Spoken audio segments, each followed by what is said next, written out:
দর্শক আসসালামু আলাইকুম। নিশ্চয়ই আপনারা ভালো আছেন, আমি আল্লাহর রহমতে ভালো আছি। বন্ধুরা দেখতে পাচ্ছেন আমি এখানে সরিষার জমি প্রস্তুত করেছি, দেখতে পাচ্ছেন।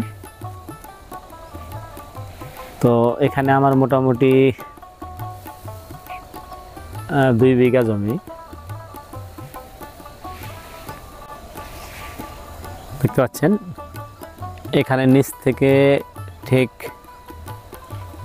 উপর পর্যন্ত এখানে আমার 2 বিঘা জমি, 2 বিঘা জমিতে কিন্তু আমি সরষার জন্য জমি তৈরি করেছি। আমরা আসলে এখানে বন্ধুরা প্রথমে আমরা কি করি, জমি চাষ করার আগেই জমিতে সরিষা ছিটিয়ে দিই। তারপরে আর অন্যান্য সার যেগুলো ধরেন ডিএপি সাধারণত আমরা 1 বিঘাতে 1 বস্তায় দিই, মানে 50 কেজি। আর ইউরিয়া দিই মোটামুটি হাফ বস্তা, মানে 25 কেজি। পটাশ দেওয়া হয় 25 কেজি, এবং অন্যান্য বলতে গেলে বোরন সার প্রতি বিঘাতে 1 কেজি। তারপর হচ্ছে সালফার 1 কেজি, দানাদার বিষ 1 কেজি, জিঙ্ক 1 কেজি। না এইভাবে সব কিছু আমরা দেওয়ার পরে আমরা কি করি, জমিতে ছিটিয়ে দিই। আর জমিতে ছিটিয়ে দেওয়ার পরে জমিতে সার এবং সরিষা ছিটিয়ে দেওয়ার পরে আমরা জমিটাকে ট্রাক্টর দিয়ে আমরা 2টা করে চাষ করি। দেখতে পাচ্ছেন জমির কোয়ালিটি, মাটি মোটামুটি দেখতে পাচ্ছেন সুন্দর হয়েছে।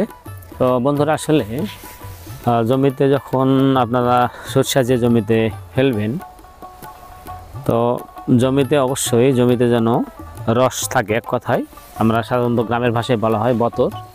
এই যে রসটা, জমিতে যদি রস থাকে, মাটিতে যদি রস থাকে, তাহলে কি হবে, আপনার সরিষার গাছ তাড়াতাড়ি বের হবে এবং সরিষা কোনো গাছ নষ্ট হবে না। মানে পুরো যেটা আপনি জমিতে যে সরিষাগুলো ফেলবেন, প্রতিটা সরিষায় কিন্তু গাছ বের হবে এবং তাতে কি হবে, সরিষা সুন্দর হবে। আর দেখা যায় গাছ যদি অনেক সরিষার যদি গাছ না উঠে, সেক্ষেত্রে কিন্তু জমি ফাঁকা ফাঁকা লাগবে, সেখানে সরিষা ফলনও কমে যাবে। তো দর্শক দেখুন, এখানে চারিদিকে ধান এখনও জমিতে আছে, দেখতে পাচ্ছেন। যেগুলো ধান পালা দিয়ে রাখা হয়েছে, দেখতে পাচ্ছেন সামনে চারিদিকে। আর এখানে জমিতে এগুলো ধান এখনও ওঠানাই হয়নি, দেখতে পাচ্ছেন কাটায় আছে। তো অবশ্যই আমাদের তেলের চাহিদা পূরণ করার জন্য আসলে বাজার থেকে যে তেলগুলো আমরা কিনে খাই, সয়াবিন তেল বা অন্যান্য তেল, এগুলো আসলে কতটা যে পিওর এটা হয়তো আমরা অনেকেই জানি না। তবে সরিষা যদি আমরা নিজেরাই বাড়িতে করি, আমাদের জমিতে করি, সেক্ষেত্রে কিন্তু